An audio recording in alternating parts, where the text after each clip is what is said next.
Hello बच्चों, चलिए आज का हमारा प्रश्न है 5 मीटर लंबी सीधी दीवार के सहारे झुकी है। सीढ़ी का आधार फर्श के सहारे 2 सेमी प्रति सेकंड की दर से दीवार से दूर खींचा जाता है। सीढ़ी की ऊंचाई किस दर से घट रही है जब सीढ़ी का निचला सिरा दीवार से 4 सेमी दूर हो। तो यहाँ से इस प्रश्न को करने हेतु हमारे पास यहाँ से हमारी मुख्य अवधारणा कार्य करेगी। पाइथागोरस प्रमेय का हम सहारा लेंगे। तो यहाँ से हमें जो दिया गया है, एक सीढ़ी दी गई है, तो पाइथागोरस प्रमेय से यदि हम लिखें तो जो कर्ण का वर्ग होता है वह हमारे पास यहाँ से आएगा आधार का वर्ग, प्लस में आएगा हमारे पास यहाँ से लंब का वर्ग। यह हमारे पास यहाँ से लिखा जाता है। अब प्रश्न के अनुसार 5 मीटर लंबी सीढ़ी दी गई है, तो यह तो हमारे पास यहाँ से तो यह हम दीवार मान लेते हैं, और 5 मीटर लंबी सीढ़ी है और आधार से 2 सेंटीमीटर के सहारे दूर खींची जा रही है। और सीढ़ी की ऊंचाई किस दर से घट रही है बताना है। यदि सीढ़ी का निचला सिरा, यहाँ से यदि हम सीढ़ी देखें, यह है हमारे पास कुछ सीढ़ी हम इस प्रकार मान सकते हैं। अब यहाँ से इस सीढ़ी का जो निचला सिरा है, अर्थात यदि हम दीवार ए बी माने, यह बिंदु यदि हम सी माने,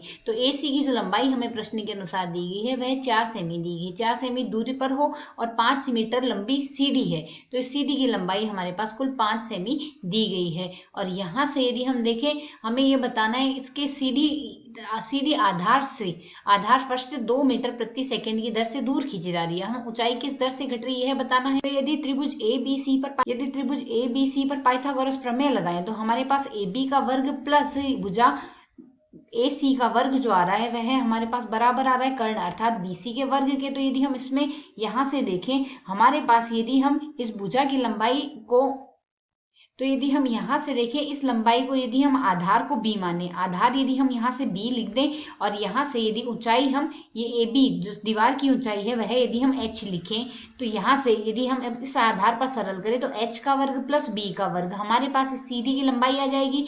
सीढ़ी की लंबाई हमारे पास नियत है 5 आ गई हमारे पास। तो यदि अब हम यहाँ से देखें, जैसे जैसे ये सीढ़ी नीचे आती जाएगी वैसे वैसे यह दूरी ए सी की लंबाई भी तो बढ़ती जाएगी। तो यदि हम इस रेखा का अवकलन कर दें, तो हमारे पास टी के सापेक्ष अवकलन करने से एच स्क्वायर का अवकलन करेंगे। यहाँ से दोनों पक्षों का हम अवकलन कर देते हैं टी के सापेक्ष, तो जो मान आएगा हमारे पास यहाँ से 5 का भी अवकलन होगा टी के सापेक्ष, तो 500 नियत है, इसका अवकलन आएगा 0। एच स्क्वायर का अवकलन हम लिख सकते हैं 2h dh बट्टे dt आ जाएगा। ठीक इसी प्रकार बी स्क्वायर का अवकलन 2b db बट्टे dt आएगा, बराबर आ जाएगा हमारे पास यहाँ से 0। यदि हम सरल करेंगे तो h dh बट्टे dt प्लस b db बट्टे dt बराबर हम क्या लिख सकते हैं यहाँ से 0 के बराबर। अब प्रश्न के अनुसार यदि हम देखें तो हमें क्या दिया गया है, यहाँ से h की लंबाई हमें दी नहीं है, b की लंबाई हमें प्रश्न के अनुसार 4 सेमी दी गई है।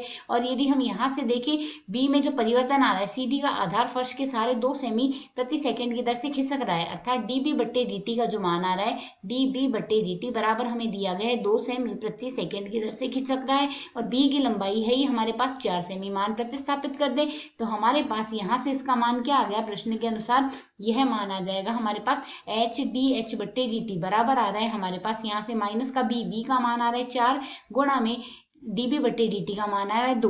तो यदि हम यहाँ से dh बट्टे dt निकाले तो यह आ जाएगा हमारे पास माइनस का 8 बट्टे h। अब पाइथागोरस प्रमेय हम यहाँ से इसमें लगा देते हैं। इसमें यदि पाइथागोरस प्रमेय लगाएंगे तो हमारे पास h का स्क्वायर क्या आ जाएगा, यहाँ से h का स्क्वायर हम लिख सकते हैं 5 का स्क्वायर माइनस b का स्क्वायर, b का मान 4 है अर्थात 4 का स्क्वायर, 25 माइनस 16 आएगा, तो यहाँ से मान आएगा 9। h स्क्वायर का मान 9 आ रहा है, तो h का मान आ जाएगा हमारे पास 3 सेमी। h का मान हमारे पास इसका वर्गमूल आएगा अर्थात 3 सेमी आ गया। मान इसमें प्रतिस्थापित कर दें तो यहाँ से माइनस का 8 बट्टे 3 आ रहा है, अर्थात यहाँ से हमारे पास जो ऊंचाई आ रही है वह h का मान जो आ रहा है h बट्टे 3 सेमी प्रति सेकंड की दर से